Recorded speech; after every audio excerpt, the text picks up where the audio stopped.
আছে সেই DM sir নেতৃত্ব শরীফ দলের নেতৃত্বের লোকে দেখা করতে দ্বিধাবোধ করছে না, মানে করছে না।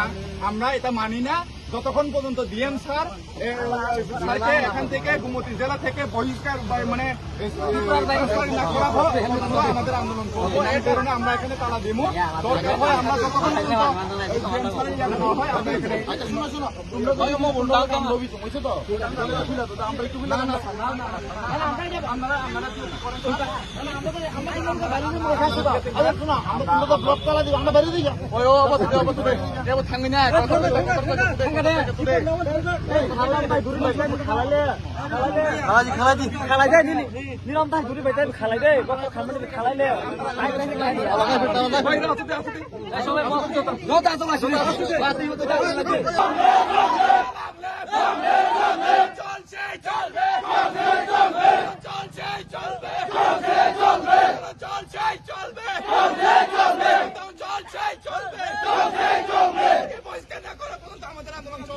চলবে